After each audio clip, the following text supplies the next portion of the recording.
రాజధాని అమరావతిపై వైసీపీ మొదటి నుంచి డ్రామాలాడుతుందని ఎక్సైజ్ గనులు భూగర్భ వనరుల శాఖ మంత్రి కొల్లు రవీంద్ర అన్నారు. మచిలీపట్నం టీడీపీ కార్యాలయంలో RTC chairman Konakala Narayanarao, DCMS chairman Bandi రామకృష్ణతో కలిసి మంత్రి మీడియాతో మాట్లాడారు. అమరావతి కోసం ప్రజలు, రైతులు రాజీ లేని పోరాటం చేశారన్న కొల్లు రవీంద్ర రాజధాని విషయంలో వైసీపీకి ఇంకా బుద్ధి రాలేదు అని అన్నారు. ఇప్పుడు రాష్ట్రంలో ఒక మాట, ఢిల్లీలో మరో మాట మాట్లాడుతూ అమరావతి విషయంలో అడ్డగోలుగా వ్యవహరిస్తున్నారని విమర్శించారు. ఆ రోజు జరిగినటువంటి కొన్ని సంఘటనలు చూస్తా ఉంటే ఆడబిడ్డల మీద చేసినటువంటి దాడులు, పోలీసులు ఆడబిడ్డల్ని కడుపుల మీద తన్నినటువంటి పరిస్థితులు, చివరికి ఆనాటి ముఖ్యమంత్రి జగన్మోహన్ రెడ్డి పరదాలు కట్టుకుని అసెంబ్లీకి వెళ్ళినటువంటి సందర్భాలు చూసాం. ఇంకా అంతకంటే సిగ్గుచేటు ఇంకోటి ఉండదు.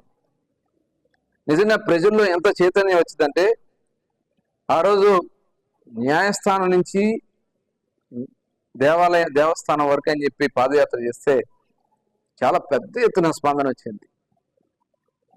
ఆ రోజు మేము కూడా మచిలీపట్నంలో వాళ్ళకి మద్దతుగా పాదయాత్ర చేస్తే స్వచ్ఛందంగా వచ్చి విరాళాలు ఇచ్చినటువంటి సందర్భాన్ని చూసాం. నిజంగా ఆ రోజు జరిగినటువంటి సంఘటన ఇప్పటికీ నాకు గుర్తుంటుంది. ఒక ముస్లిం మహిళ రోజు కొట్టు తిరిగి అమ్మాయి సాంబ్రాన్ని వేసుకునే అమ్మాయి వచ్చి ఆ జోల్లో తన పడిన కష్టం 100 రూపాయలు ఇస్తుందంటే నిజంగా ఆ రోజు ప్రజల్లో ఎంత ఈ అమరావతి మీద ఉందనేది స్పష్టంగా తెలిసింది. తర్వాత రైతుల కష్టం నిలబడింది. ఇవాళ అమరావతి పనులు, ఎందుకంటే ఆ పాదయాత్ర సందర్భంగా కూడా వాళ్ళ మీద, రైతుల మీద దాడులు, వాటర్ బాటిల్స్తో కొట్టడాలు, పోలీసులు పెట్టి దౌర్జన్యాలు చేయటాలు, బండబూతులు తిట్టించడాలు, ఇవన్నీ కూడా చాలా చూసాం. ఇవాళ వైఎస్ఆర్ పార్టీ నాయకులు చేస్తున్నటువంటి కుట్రలు, నిజంగా ఇవాళ ధర్మాన ప్రసాదరావు మాట్లాడతాడు, లేకపోతే బొత్స సత్యనారాయణతో మాట్లాడిస్తాడు జగన్మోహన్ రెడ్డి. ఆనాడు అసెంబ్లీ సమావేశం జరుగుతుంది కదా, నీ 11 మంది ఎమ్మెల్యేలతో నువ్వు వచ్చి అక్కడ మాట్లాడొచ్చు కదా. అక్కడ మాట్లాడకుండా ఇవాళ బయట వీళ్ళు మాట్లాడుతున్నటువంటి దుర్మార్గమైనటువంటి కార్యక్రమాన్ని ఒకసారి ప్రజలందరూ కూడా గమనించాలి. ఇవాళ కృష్ణా జిల్లా, గుంటూరు జిల్లా ఎమ్మెల్యేలను కూడా నేను అడుగుతా ఉన్నా, ఎక్కడున్నారు మీరంతా? గతంలో పనిచేసినటువంటి ఎమ్మెల్యేలుగా 14, 19, 24 పనిచేసినటువంటి ఎమ్మెల్యేలు ఇప్పుడు అందుకే 5 సంవత్సరాలు ఏం చేశాడు గడ్డిపీకాడ జగన్మోహన్ రెడ్డి? 5 సంవత్సరాలు ఏమీ చేయకుండా ఇవాళ ఒక్కొక్కటి చేసుకుంటూ వస్తున్నాం. కేంద్రంతో ఇవాళ స్టీల్ ప్లాంట్ విశాఖ ఉక్కు పరిశ్రమకు సంబంధించిన ఇబ్బంది ఉంది. ఇవాళ దానికి డబ్బులు కేటాయించాం, దగ్గర 11,000 కోట్ల రూపాయలు ఇచ్చి ఇవాళ లాభాల్లో నడిపిస్తున్నాం. అలాగే మనకి అక్కడ పోలవరం పనులు నిధులు తీసుకొచ్చాం, పోలవరం పనులు వేగవంతంగా వెళ్తా ఉన్నాయి. రైల్వే జోన్ తీసుకొచ్చాం, ఈ రాష్ట్రానికి కావాల్సినటువంటి రైల్వే ప్రాజెక్టులన్నీ తీసుకొస్తున్నాం.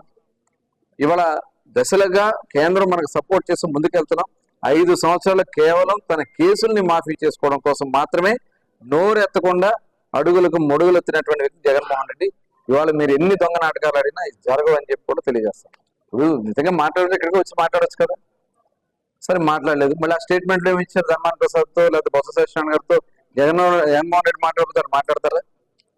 మళ్ళీ పార్లమెంట్ దగ్గరికి వెళ్ళి మేము అక్కడ మాట్లాడదాం అని చెప్పి మాట్లాడదాం. ఇవన్నీ కూడా ఒక నాటకం, ఒక దొంగ నాటకం.